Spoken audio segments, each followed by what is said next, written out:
तपाईँ र म साँच्चै नै धार्मिक जीवन जिउन चाहन्छौँ? हामीभित्र साँचो विश्वास भएको हामी चाहन्छौँ भने नि यीशुले भन्नुभयो मर्कुस 8:18 आँखा भए तापनि के तिमीहरू देख्दैनौ, कान भए तापनि के तिमीहरू सुन्दैनौ, के तिमीहरूलाई याद छैन? हाम्रो आँखा छ, सधैँ अचम्मको कामहरू देखिरहेछौँ, हामी चिन्दैनौँ प्रभुलाई। सदुकी फरिसीहरूले आँखाले देखेको थियो, यहुदा इस्करियोतीले आँखाले देखेको थियो, उसको कानले वचन सुनेको थियो, तर यीशुलाई चिनेन। यो आँखा र कानले भौतिक कुराहरूले हामी परमेश्वरलाई कहिले पनि बुझ्दैनौँ। त्यो भएर थोमालाई यीशु ख्रीष्टले यसरी भन्नुभयो, योना 20:29 यीशुले तिनलाई भन्नुभयो, तिमीले मलाई देखेको कारणले म माथि विश्वास गरेका हो। धन्य हुन् तिनीहरू जसले मलाई देखेका छैनन् र पनि विश्वास गर्छन्। के यीशु ख्रीष्टले देखेका कुरा अथवा चिन्हहरू, अचम्मको कामहरूलाई इन्कार गर्नुभएको हो? किनभने थोमाले त अब देख्यो, हातले छाम्यो, पालमा हात हाल्यो अनि मात्रै विश्वास गर्यो। अनि यीशुले भन्नुभयो, तिमीले त मलाई देख्यौ, छाम्यौ र पो विश्वास गर्यो त। तर त्यो व्यक्तिहरू चाहिँ साँच्चै नै धन्य हो जसले देखेकै छैन, जसको जीवनमा मिरेकल भएकै छैन र पनि विश्वास गर्छन्। अनि यीशु अचम्मको कामको विरोधमा होइन, किनभने उहाँले आफै अचम्मको कामहरू गर्नुभयो। उहाँले चेलाहरूलाई भन्नुभयो, तिमीहरूले यस्तो यस्तो अचम्मको कामहरू गर।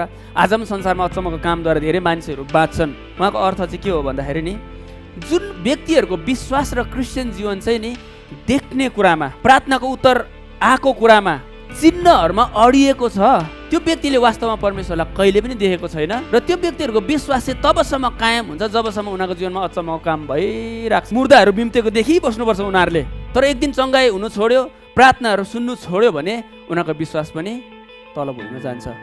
देखेर गर्ने विश्वासहरू चाहिँ त्यो बलुवामा बनाएको घर जस्तो हो, जब आँधी हुरी आउँछ खस्किहाल्छ। त यीशु ख्रीष्टले अन्धविश्वास सिकाउनु भएको होइन, तर यीशुले अझै गहिरो सत्यता सिकाउनु भएको। अनि त्यो सत्यता चाहिँ के हो भन्दाखेरि परमेश्वरलाई देख्नको लागि चाहिँ यो आँखा र यो कान होइन, अचम्मको कामद्वारा तपाईँले परमेश्वरलाई देख्नु सक्नुहुन्न। तर परमेश्वरलाई देख्नको लागि चाहिँ हाम्रो हृदयको आँखा खोलिनुपर्छ। जुन व्यक्तिको आत्मिक आँखा खोलिएको छ उसले परमेश्वरलाई साँच्चै नै देख्छ। अनि जुन व्यक्तिले परमेश्वरलाई देख्छ त्यो व्यक्तिको जीवनमा अचम्मको काम होस् नहोस्, उसको प्रार्थना सुनाइ होस् नहोस्, उसको विश्वास हल्लिँदैन। किन भन्दाखेरि उसले आँखाले र कानले देखेको होइन, तर उसले साँच्चै नै देखेको हो। तिमीले चाहिँ मलाई वास्तविकमा देख्ने तरिका चाहिँ तिम्रो आँखा र कान होइन, तिम्रो आत्मा हो।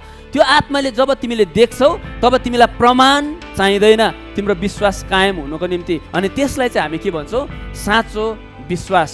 तपाईँको जीवनमा कुनै परिस्थिति आयो, तपाईँको विश्वास स्वात्तै घट्ने, तपाईँको प्रार्थना सुनाइ भयो, विश्वास वात्तै माथि बढ्ने।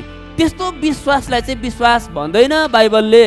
किनभने विश्वास भन्ने चाहिँ प्रभुलाई देखेपछि, प्रभुलाई बुझेपछि आउने क्वालिटी हो। जुन व्यक्तिले प्रभुलाई देख्छ त्यो व्यक्ति जस्तो सुकै डरलाग्दो समस्यामा पनि आफ्नो छोरालाई नै दाउमा लाउनु परे तापनि बाइबलले भन्छ अब्रामको विश्वास डगमगिएन। विश्वास उत्पादन गर्ने तरिका चाहिँ चमत्कार होइन।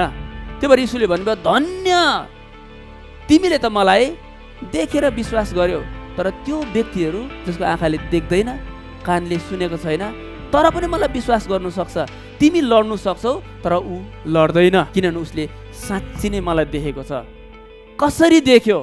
रहस्य चाहिँ किनभने उसको हृदयले सधैँ मलाई खोजेको थियो। त्यो भएर मैले उसलाई आफैलाई प्रकट गरिदिएँ।